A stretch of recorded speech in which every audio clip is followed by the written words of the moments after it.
From UFOs to psychic powers and government conspiracies, history is riddled with unexplained events.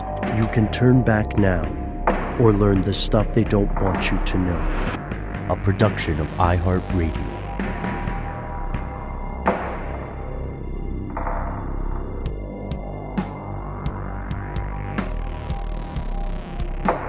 Hello and welcome back to the show. My name is Noel. Our compatriot Matt is on adventures and will be returning soon. They call me Ben. We're joined as always with our super producer, Alexis, codename Doc Holiday Jackson. Most importantly, you are here, and that makes this stuff they don't want you to know.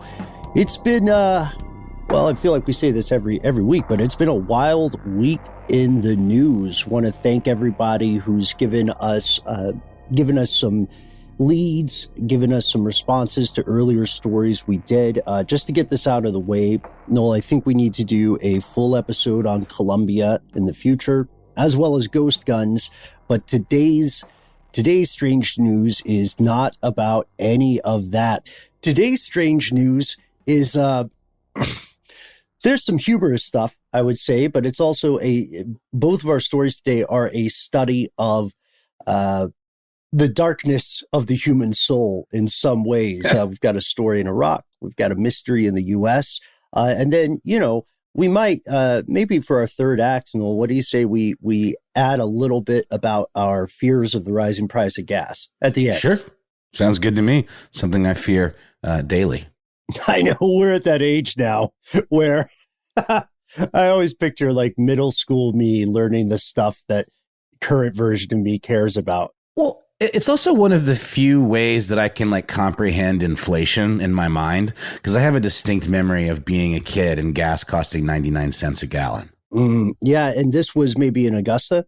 Yeah, it was in Augusta, of course, where it's always going to be cheaper than here in Atlanta. And then, God forbid, you go someplace like Los Angeles where it's just, rapaciously expensive. But I also remember that Ninja Turtles action figures were $4. Interesting. It's interesting what details stay with us, especially because, the way memory works, which we've talked about, and the fact that the past is often little more than a watercolor in the rain. It is almost as if at times our brains play pranks on us. How's that for a segue? I love it. On a scale of 1 to segue, was that a segue? It was definitely a segue. It was practically like one of those little scooters you take tours on.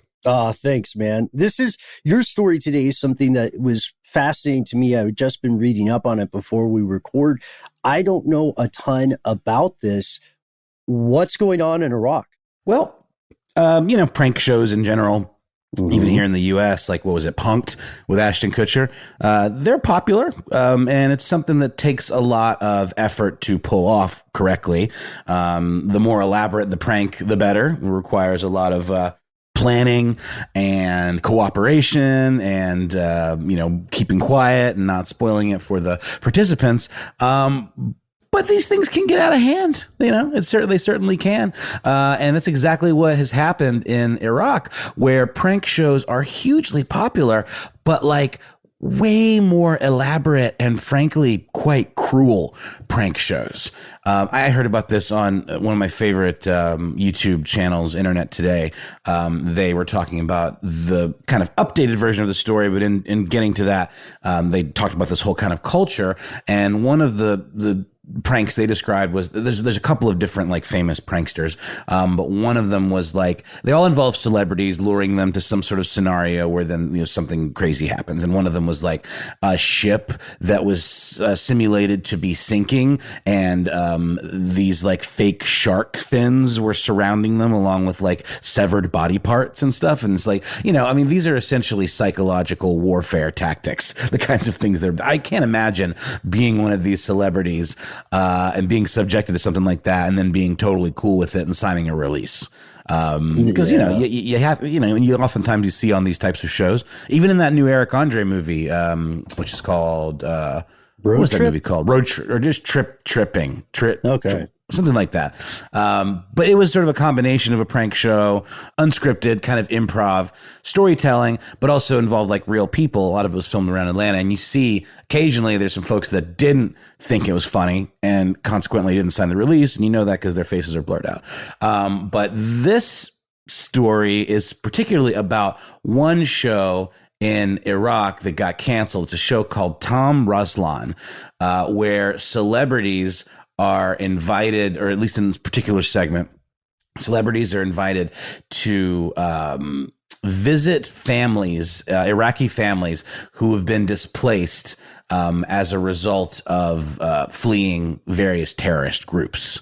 So, I mean, of course, we know that the political climate in Iraq has and continues to be very dicey. And, life there is certainly not always as comfy as it may be here in the States. And there are, things that folks are very acutely aware of that we just don't necessarily. I mean, obviously, things have gotten kind of dicey here too, with insurrections at the Capitol and riots and these huge protests, but not nearly the same as the kind of peril that regular folks over in Iraq would face every single day.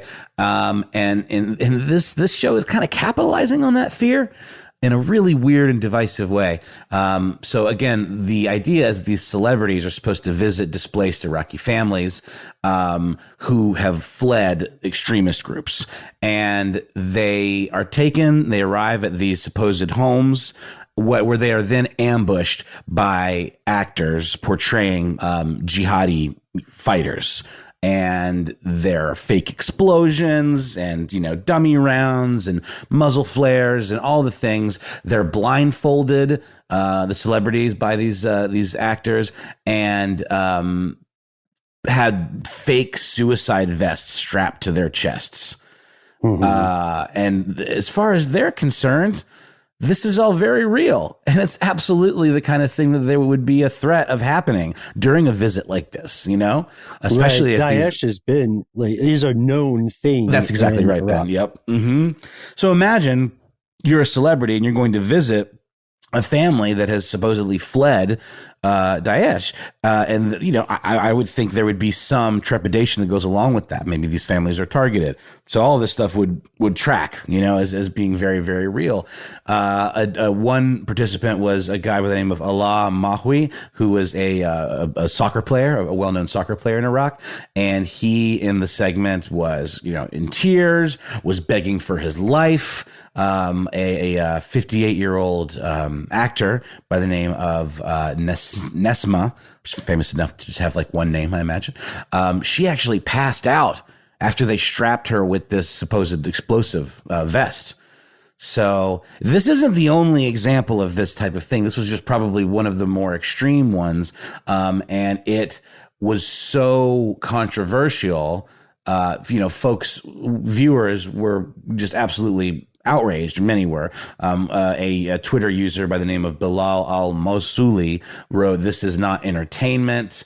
And, there was a huge outcry that this was crossing a line. And ethically speaking, crossing a line. Not only is it offensive and in poor taste, ethically, to these participants, it's essentially a form of abuse, it really is. Well, what happens if someone is armed, right? And I know they carefully prune security for these celebrities.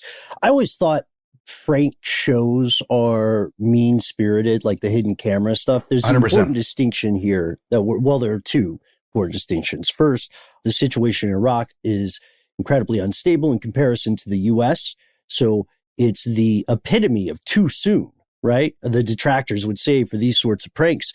But secondly, the way a lot of prank shows in the U.S. work is that the people who are on them kind of get over their embarrassment when they realize they're going to be on TV, which we so often conflate with being famous, right? And so these folks, these victims, are already celebrities. Right. They don't need that media push. I do want to shout out, though, so it doesn't sound like I'm just dumping on all prank shows. I like a lot of Japanese prank shows. I've gone into the rabbit hole there, and I never really made it out. And they do things like, they do things that probably also wouldn't fly in the West, like an elevator floor drops off, or there's, a screamy ghost thing, or a flash mob of people is running at you. But this is a level of magnitude more extreme, because we've got fake suicide bombs. We've got procedures that terrorist groups really would do if they were kidnapping someone? And I just keep thinking, like, what if one of these celebrities has a firearm, right? Or someone in their escort has a firearm, or what if they themselves have a knife? This could get ugly very quickly. Even just with hand to hand, right? Like if they really, decided to take matters into their own hands and, just try to disarm, say, one of the assailants and maybe like pistol whip them or something, or God knows. But like I'm looking at these images and it's just absolute pandemonium. This soccer player, I mean, he has the look of abject horror on his face. He's blindfolded. A man is leading him by the arm. He's had his hands bound, I don't understand. Maybe it's a cultural thing, maybe. I don't know. I just would be so angry if this happened to me, unless there was, short of some massive payout. Can you imagine being willing to sign that release? Yeah, that's the question. It's weird because I'm looking at an update from about 6 days ago from the BBC. You have to wonder how somebody would sign that release. They probably have their agent or PR person telling them to be cool, but they're making references to things like Saddam Hussein's war crimes in a prank show. Right. And apparently, just a few days ago, as we record today, regulators in Iraq have banned two different shows that were doing this. One called Rosalind's Shooting and one called Tony's Bullet. Right. I think the breaking point, the part that went a bridge too far, is when, as you mentioned, that actor passed out after having fake explosives strapped to her. But I also want to point out, have you noticed, I study language all the time. Have you noticed everybody saying a bridge too far now? I'm a fan. I like it. I like it. I'm just wondering where it came from. A bridge too far. It doesn't quite make sense. I'm a little like, does it mean the bridge is too long? It's dangerous. You wouldn't want to walk on a bridge for an extended period. I mean, I don't know. Bridges kind of freak me out when you're driving, especially if the sides are really short. It's a 1977 film. Oh, based on a book. Is it like a bridge over troubled water? I don't know. Let's see. It is. It looks like a war film. Or a book about war. It looks like it's about Operation Market Garden, which was, I can't tell you more, folks. In case you want to see where A Bridge Too Far comes from, don't let us spoil it for you. You'll have to check it out. All we can say is Operation Market Garden, but that was a real thing and not a prank. And going back to what we're talking about, it looks like Iraq is not unique in the Arab world for controversial prank shows. There's another one in Egypt, Ramaz Sub-Zero. I haven't heard about this one. Ben, give me the scoop. So Ramaz Sub-Zero is presented by a guy named Ramaz Galal, and apparently it's been coming under a lot of fire, or it was a few years back. People were getting injured on the show, but then also there were backstage complaints alleging that he was sexually harassing certain actors. Yeah, that's the thing about shows like this. I mean, it really does call into question, the ethics. If you're willing to do stuff that's this ethically questionable, where else are you cutting corners, in terms of safety? I still I continue to press, and then if any listeners out there have any thoughts, I'd love to hear it, how they convince these folks, these well-to-do folks, who are known and like national treasures for all intents and purposes, how they convince them to not be absolutely enraged. Also, like, who thought this was a good idea? I get it's all about ratings, but this just seems like sci-fi type stuff. You know what I mean? Like the kind of stuff you would see in some weird dystopian future world that's just taking reality television to the most intense extreme. Well, like, as I said earlier, I've often considered a lot of pranks in general kind of mean-spirited. There's something bullyish about it, where you're doing something that would obviously make you upset if it happened to you, but then you're going, oh, what? You can't take a joke, bro? Ha ha ha. You're on candid camera. Sorry, we killed your dog, or whatever. You can pay off, I almost said normals. You can pay off non-celebrities, right? But it is a difficult proposition when you think about how you would pay off people who probably don't need the money. I did not particularly care for, this goes back to that BBC article I was mentioning, I did not particularly care for the rationalization that one of the show's writers made, one of the writers for Rosalind's Shooting. He This guy, Dargum Abu Rigif, said, yeah, okay, the scenes are harsh, but if the Islamic State had won, artists would have a far harder life, and all Iraqis too. I don't think pointing out that the Islamic State is bad automatically makes your cruel sketch show good. And for anybody who's saying, hey, wait, guys, how is this stuff they don't want you to know? I would argue that all pranks are by nature conspiratorial on some level. 100%. And like I said, I mean, we've talked about in the past those extreme haunted house situations where you essentially pay someone to kidnap you and abuse you, and that's something you have to sign a release for yourself in advance and a waiver. Because I think the point you made, Ben, and that piece made about the actor kind of passing out, it could have been a heart attack. Could have been like something like intense events like this can trigger like serious health, conditions if you've got something like that. Ben, there's another article on the BBC, maybe the one you're referring to, but it's from way back in 2017. Apparently, a lot of this whole culture of prank TV in Islamic countries, in particular, is tied to Ramadan. And like the fasting month. And there's in particular in North Africa, there are a few of these shows, one of which was called Ramez, the Fox of the Desert, where again, celebrity guests are, they board the same guy. Yeah, Ramez, right, exactly. Right. Board a bus that is then mock taken over by militants, and they like execute the driver, take over the bus, and then blindfold all of the participants. Again, I think using the word participants is not right. These folks have been manipulated and hijacked, and essentially handcuffing them and making them believe that they are about to be mass executed. And yeah, it's pretty wild. There's another one, again, with the sinking ship. There's another one involving, this one's a little more kind of lighthearted and like horror, and you kind of know this wasn't real. But they seal some celebrities in sort of like a mock Egyptian tomb. And then there's like a mummy that comes to life and spooks them or whatever. But again, that's one you could probably justify as like, okay, well, that's way better than convincing them in a situation where they absolutely could be at risk that they're being hijacked by militants to be executed.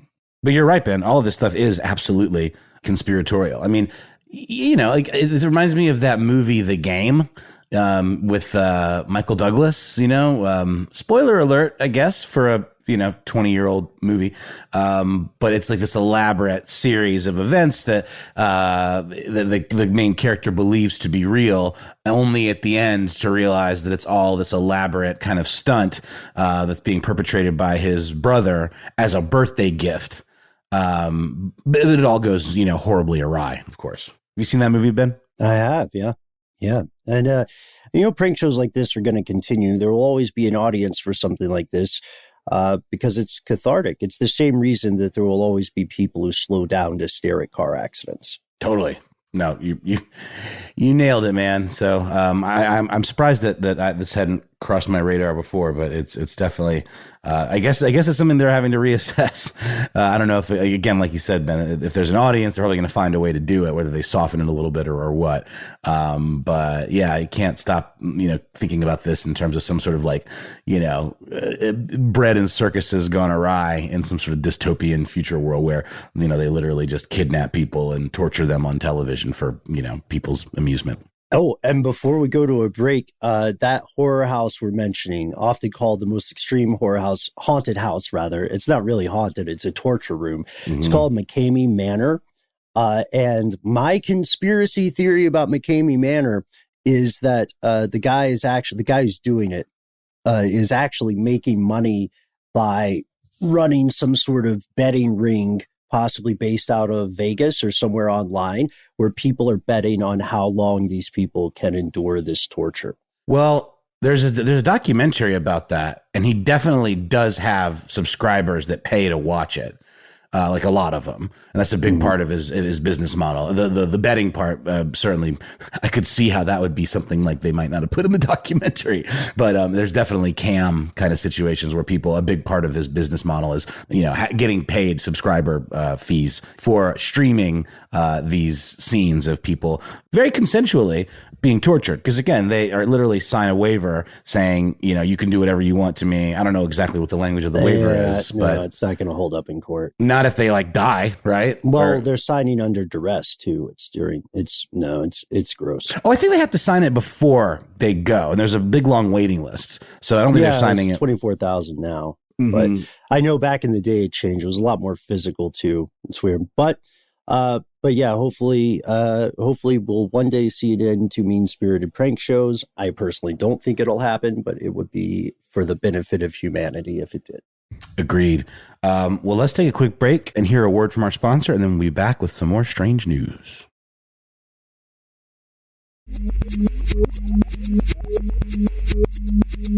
And we have returned. Special notice, folks. The following story may not be appropriate for all audience members. It will contain descriptions of abuse. So, longtime listeners, you may recall that we extensively covered the story of Joseph James DeAngelo, who was also known as the Visalia Ransacker or the East Area Rapist.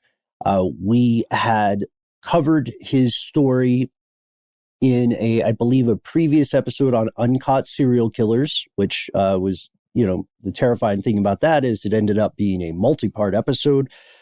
And then we were able to cover this man's arrest, his discovery, his incarceration, which entirely hinged on the growing DNA info networks. And he was caught through a relative's DNA. In that episode, or in that story, one thing that we mentioned was that we predicted, it was a very easy prediction, that this was going to only be the first of more high-profile cases like this in the future. And pretty recently, that assumption of ours was proven correct. You may not have heard of John Daly III, who is currently 57 years old, unless you lived around the U.S.-Mexico border or you were involved with U.S. Border Patrol. John Daly III had recently retired, and he was all set to live a quiet life in his elder years, his golden years, I guess they might call it. But he has been arrested because he is suspected of being a serial sexual assaulter who terrorized Arizona for at least between 1999 and 2001. So more like 2 decades ago, he was doing this, and he got away functionally. The crimes he's accused of were attributed to a figure called the East Valley Rapist, who sexually assaulted 8 women in 4 different cities in Arizona. And the police talk about how they went through this process of uncovering this very cold case. And folks, while we were talking about this, please be aware that this is breaking, so there may be more information that comes. And often in these cases, it is not uncommon for more victims, more crimes to be discovered. So we're not by any means saying it's limited to these 8 victims. Here's what they did. They used something called SAKI, Sexual Assault Kit Initiative funding, and they went back through and started trying to chase down leads. History check showed that John Daly III had residency near each of these assaults at the time they occurred. And then just last month, DNA linked him to 2, and then DNA linked him to a 3rd. And they know about his MO. They know about, they know a lot about him. And you can read the official Mesa Police Department statement here. And it tells us, it tells us some terrifying things. They allege that they know his MO as well. They say that his pattern was to enter a victim's home through an unlocked door or a window if it was open. And if the window wasn't open, then he would break it. And in all three cases where his DNA is tied, he blindfolded the victims. As we record now, it's very important to note he is being held without bail. And because of his employment with U.S. Customs and Border Protection, people are wondering how many victims he may have had that were perhaps undocumented, that might have slipped through the cracks. And maybe the course of his abominable career, he was evolving. He was learning to target people who, in a very real way, had no way to fight back. Had you heard about this case at all? No, I'm definitely familiar with how important the DNA tech was in cracking that East Area Rapist case, but this one is news to me. And looking at an image of this guy, he definitely has a vibe. He gives off kind of a real sense of dread just looking at his face. It doesn't, it's very difficult to ascribe motivation from a still photograph, but it does not appear to be a facial expression of someone experiencing remorse. Which makes you sound very unhuman to say that, Noel, but I think you'll agree here. Also, they had the DNA evidence, but the way they caught him was they got one of his longtime work buddies from law enforcement to set up a ruse, almost like a prank, to take him into custody. He was armed at the time. He resisted arrest. They didn't shoot him. So when they take him in, they search his home and they find a cache of weapons as well as some newspaper clippings about the assaults. This does not look like a frame-up job, is what I'm saying here. Border Patrol officials cooperated in the case, but now there are so many questions about the timeline, right? So he is arrested. It's 2021. Why did he stop 20 years ago? Or did he just, evolve to find, or did he just start targeting undocumented victims? Or did he, like D'Angelo Jr., eventually get to the point where sexual violence wasn't enough and he had to murder them as well? Right. I mean, we certainly see, again, my experience with a lot of this stuff, other than, true crime reporting and things like that, is, profiler type shows and films. And often you do see escalation if people aren't caught, especially if it's something that's very fetishistic. And then it can kind of, the urge to rape can be supplanted by, or, it's like you keep pushing yourself to further and further extremes. You always want the next most extreme thing. And then that could potentially be murder. Right. Yeah. That's a good point. You have to wonder what he thought when D'Angelo was captured. Did John Daly III feel the noose closing in? When he stopped and when he was active, at least from what we know now, DNA collection was already a thing. So maybe he eventually decided to take steps to lessen his DNA footprint, or maybe he just started taking people's lives as well.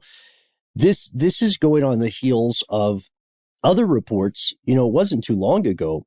It was actually a little bit less than a year ago, around August 2020, when the story broke about ICE guards that were sexually assaulting detainees in an organized manner in an El Paso detention center. So this guy at this point appears to be a lone actor. But what I'm establishing here, and I'm not by any means trying to paint with a broad brush or loop everyone together unfairly, but we already have a very recent example of authorities abusing these very vulnerable people. So one of the questions, if you're someone who stands against the current border policy, for lack of a better word, then, one of your next immediate questions is, well, what else is happening that's not getting reported? I mean, do you think this guy could have had committed more crimes. I'm almost certain. Absolutely. Yeah. I mean, especially with such a long history of operating and then sort of like a going dark period, right? Like, I just feel like it's a matter of him being under the radar for that period of time, not having been completely dormant. That doesn't make any sense. Yeah. Yeah. Because even people like BTK were able to, they hit pause for a while, but eventually they were back to committing these heinous crimes. As we speak, Daly is incarcerated. He was given more than a dozen felony charges related to those 3 that they haven't pinned with the DNA for. But again, they suspect him strongly in a total of 8 sexual assault cold cases. And this takes us to something a little bit different that I wanted to talk about in the US. And I don't know if it's something that everyone's aware of. It doesn't get as much press as it should, in my opinion. But we've all heard, if you're familiar with true crime, or you're familiar with shows like Law and Order and anything else in the Dick Wolf, then you are doubtlessly, you've heard the phrase rape kit before. And, as we're recording, we're very well aware that per the statistics, it is likely that someone in the audience today has had to experience this process firsthand. And we in no way make light of it, but we do need to point out one of the biggest problems here. There is a rape kit backlog in the US, and it goes across states, it goes across county lines. It is a huge silent problem. We don't even know how many are sitting, just gathering dust, untested in storage facilities for police precincts or crime labs across the country. It's estimated that there are hundreds of thousands of these kits, and each one of them in this nationwide epidemic, each one of those represents a lost opportunity to bring justice to criminals who got away. The Atlantic in 2019, dude, they estimated that there were as many as 200,000 of these kits that are just unopened. And it seems like that should be an easy thing to solve, right? Is it funding? Is it... what is motivating this? It's unclean, man. Yeah, it's weird because you think about how militant so many police forces are when it comes to being able to, I guess, police certain underserved populations, let's just say. But then when people are actually victims of crimes, sometimes people get left out in the cold and there's no follow through. But when it comes to like squashing protests or, pulling over, and I'm sorry not to get soapboxy about it, but it's just, how can you ignore it? Pulling over and ultimately killing so many, unarmed people of color. This makes it extra heartbreaking, I guess, is what I'm getting at. Yeah, I think that's a really good point, Noel. The Atlantic article I mentioned before by Carolyn Mims Nice, NYCE, she answers these questions in a pretty interesting way. She had the first question that a lot of us have hearing about this. She said, why has this stuff that could break cases and bring justice to victims, why has it sat around for so long? According to this journalist, a big factor is police culture. She alleges that a lot of officers might not take allegations of sexual assault seriously, and they may drag their feet. Women especially are discredited so often in these reports. Like, let's say you have a criminal history, or you were not sober during the attack, or you somehow knew your victim, or you didn't fight back.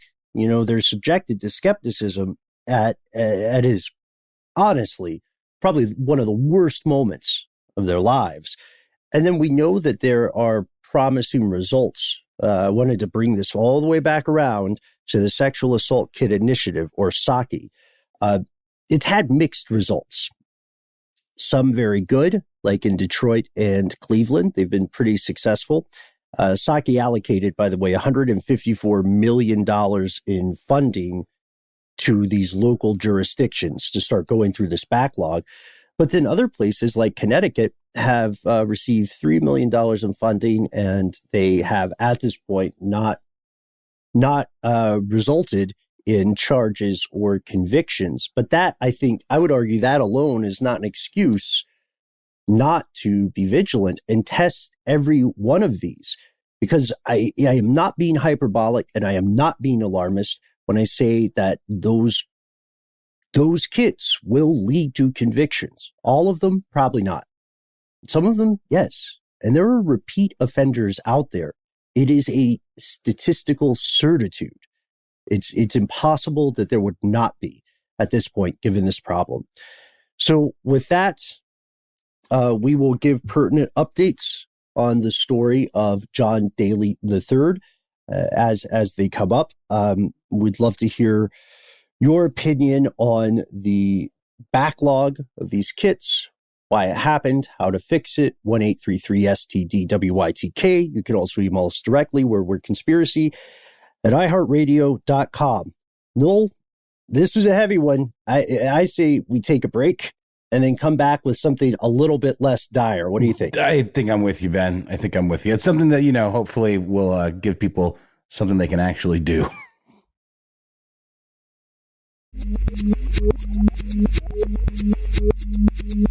We're back.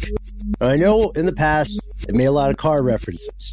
We're not turning this show into car stuff, we promise, but we do want to see how this story plays out.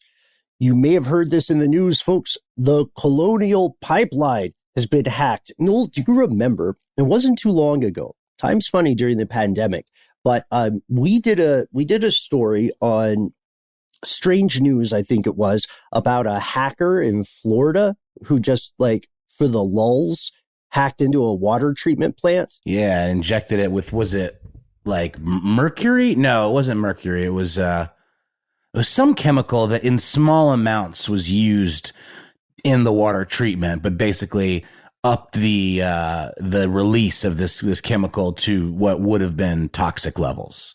Bleach? Yeah. Ammonia? I think it was ammonia. It was lye, wasn't it? That's the one. Thank you, Ben. Which also, as it turns out, is a great way to dissolve a body. Right. And this hacker, who was unidentified at the time we did the story, increased that supply by 100 times the allowable level. And when we talked about this story, we were kind of into this real life supervillain thing, mainly because the guy got caught and no one died of ingesting massive amounts of lye. But we made a prediction and we said, this is the boring part of infrastructure, right? This is the stuff that doesn't make the news because it doesn't have a cute, fuzzy animal, or it doesn't have a single human face you can put on the screen to be representative of a larger problem. It's not a lot of people get elected by saying, first thing I'm going to do is raise taxes so we can rebuild all these crumbling bridges. And if you don't do that boring stuff, if you don't focus on that infrastructure, then you end up with further disasters. That's right, folks. We're talking about the Colonial Pipeline, which is a Georgia-based company, right? That's right. It is a pipeline that transports fuel from east to west coast. Isn't that right, Ben? Or up along the east coast? It's quite a long stretch of pipeline. Yeah. Big part of the supply chain. Yeah, it's pretty bad. Here's what happened. These hackers broke into the Colonial Pipeline, and this prompted the company to shut down one of what's been described as one of the U.S.'s major arteries for fuel. And as of today, we're recording this May 10th, it's been shut down for 4 days. A shadowy criminal network, which I never thought we'd say unironically, one more time, a shadowy criminal network called DarkSide, all one word for anybody checking on your browser. Yeah, they have issued a statement and they were holding the company for ransom, essentially. The FBI has attributed this attack to DarkSide. They haven't explicitly identified themselves. People in the know in the world of hacking, at least the government experts, believe that this group may be based in Russia or Eastern Europe. And that's because its ransomware targets computers that do not use keyboards in the language of former Soviet republics. So there's already one workaround, right? Just make everybody in the U.S. oil industry learn Russian. No? Why not? Why not? Why not? Yeah. Duolingo. So, it's easy. Yeah, just 30 minutes a day. You'll be fluent in no time. So and just to be clear, ransomware, I feel like we all know this now, but ransomware is a kind of malware that will encrypt files on a device, rendering files and systems unusable. And then the people who are responsible for the attack will come back in and say, you got to pay us, probably in Bitcoin or some other, blockchain. You got to pay us, and then we'll decrypt your stuff. So they're holding it hostage. Current U.S. President Joe Biden says there's no evidence so far that Russia was involved with the attack, but a statement in the group's name said, our goal is to make money and not creating problems for society. And it's weird because, again, we don't know how this is going to play out, when that line's going to get turned back on, whether or not they're actually going to pay the ransom. This network, as you mentioned earlier, Noel, is more than 5,000 miles long. And it doesn't just move the gas that goes in your car. It moves jet fuel. It moves diesel.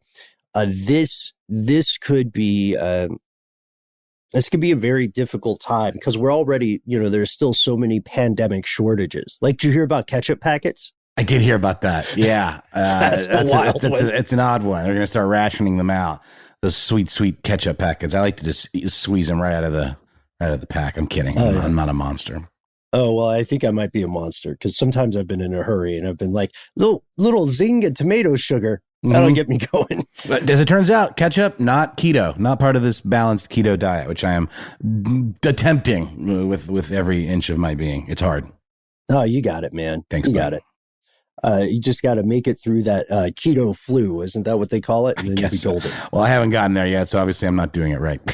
Well, maybe it's not everybody, but I know people who swear by it. Our colleague Anna from Ethnically Ambiguous and the Daily Zeitgeist is a great person to talk about Totally. with. And we didn't predict ketchup packet shortages. We didn't predict a lot of other shortages that are all domino effects of the pandemic. Like if you were trying to buy a house right now and you were surprised they were so expensive, that's partially because the cost of materials skyrocketed.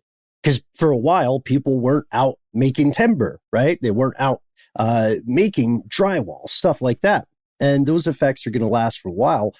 But now, at a pretty bad time, we are facing a possible, I don't know, I hope it doesn't go to a full gas crisis, but Noel, you and Doc and I were talking about this right before we rolled. And I never, this is what I'm talking about when I wonder what our middle school selves would think of us, because I felt like I sounded like such an elderly old creature when we were on. I was like, everybody fill up your gas tanks now.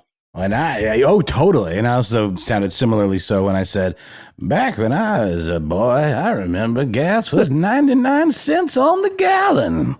And a Teenage Mutant Ninja Turtle was $4. $3.99 to be specific, because it would trick you into thinking it was only $3. I remember telling my parents, but Mom, it's only $3. Yes. Yeah, I was there. I was there too with some various toys, and I would always try to phrase things as an extra added value. Like, why buy one comic book? If you really want your kid to read, I think you should go for 6. Mm-hmm. I mean, you're investing in the future. Obviously. Yeah. So we wanted to report this because we didn't want to end on some of our earlier segments. Secondly, We wanted to see how this shakes out. So this episode is going to be coming out about 7 days from now. We don't know exactly how things will shake out, but we will want to hear about whether gas is spiked in your neck of the woods. We want to hear if you think that there will be more problems like this in the future. We know that just yesterday, on May 9th, as we record, Colonial had restarted some smaller lines, but the main lines are shut. The artery is clogged. I don't know, man. This could lead to price spikes. I'm going to be honest. I'm going to gas up my car after this. Yeah, well, thankfully, we don't have to drive a hell of a lot. So we're working from home. I mean, not that we definitely are beginning to get back into the swing of, post, well, it's not like it's the end of it or anything, but relatively speaking, post-COVID life. And also I'm going to be definitely saving some gas because my car has 2 flat tires and is dead in the water in my driveway right now. And I couldn't get an appointment for mobile tire repair until Friday. So perfect timing for me. I'm just gonna make this my life now. I'm just gonna get used to not driving because gas is gonna reach Mad Max level scarcity before we know it. Well, and also if you've ever lived in a place where you don't have to drive, it's kind of great. Like I think were you and I talking about this about living in New York? You're always on the subway, so you're like more likely to be in better shape. Oh, totally. It's just we were talking about in terms of my kid and the new school that she's going to go to next year because she's going to a school that is walking distance from her new house. And nothing is better than functional exercise, like biking and getting somewhere and then coming back. You know what I mean? Like, it's great. When you have to go somewhere to walk, it always feels like a chore. But if you're just doing it as part and you have a reward by getting somewhere at the end, and then you just do it every day, it becomes like second nature. You don't even think about it. Yeah, that's why I do a lot of night walks when I'm doing QAs, where that's the part where we listen to an episode before it comes out to make sure that we didn't curse so much that Doc or Paul forgot to bleep us saying stuff like mother. That's at the very end. They never miss. They're so much better at this than we are. So I think that's our show for today. Noel, thank you again for giving me a tiny excuse. That's all I need to dive back into the world of Japanese prank shows. And here's hoping that we'll see some justice and some further investigation of those sexual assault kits. And, here's hoping that our post-pandemic world still has affordable gas. But what do you think about all these things, folks? We cannot wait to hear from you. Hit us up. We try to be easy to find online. Oh, we don't always do this, not just as a show, but as individuals. As individuals, you can find me as an individual person. I'm pretty much only on Instagram. I've got accounts elsewhere, but I don't really do anything on them. But you can find me on Instagram at HowNowNoelBrown. Ben is much more of the social media renaissance man. Oh, well, it's a pandemic. I'm not going places to talk to people, but you can find out more about my misadventures and a little behind the scenes of stuff they don't want you to know on Twitter at Ben Bolin HSW, on Instagram at Ben Bull. It's literally my name. I don't know how I forgot that. BOWLIN. While you're on the internet, if you want to check out the best Facebook page on the planet or in the galaxy, go to Here's Where It Gets Crazy. You'll even see Noel and I popping up there occasionally as ourselves. If you hate social media, we've got another solution for you. This is our compatriot Matt Frederick's favorite form of communication. And if you leave a message after the sound of Ben's dulcet tone at 1-833-STDWYTK, you might just get yourself a call back from Matty Two Hands himself. That's right. Oh, man. Never going to live. I'm so glad he's okay with that nickname. It's just epic. Also, I have to ask real quick, Noel, does Matt call you a lot? No. Okay. No. So this is something that might just be for you all, fellow conspiracy realists. Well, it's very special. I mean, these days, typically a phone call is tantamount to, like, you see someone calling you and your immediate reaction is distrust and annoyance. It's like, well, you couldn't just text me? But a call from Matt Frederick is something different entirely, my friends. And not to be missed. Yeah, I have a very short list of people I answer the phone for. Because in 2021, it's kind of like somebody showing up at your house and just knocking on the door, you know?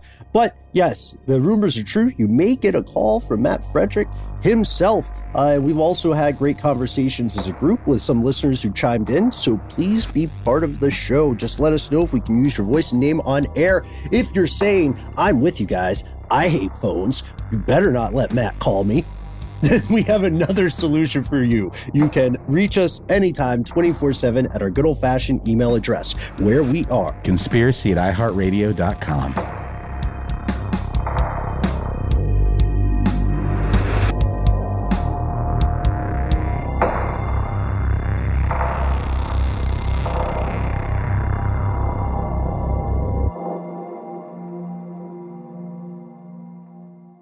Stuff They Don't Want You to Know is a production of iHeartRadio. For more podcasts from iHeartRadio, visit the iHeartRadio app, Apple Podcasts, or wherever you listen to your favorite shows.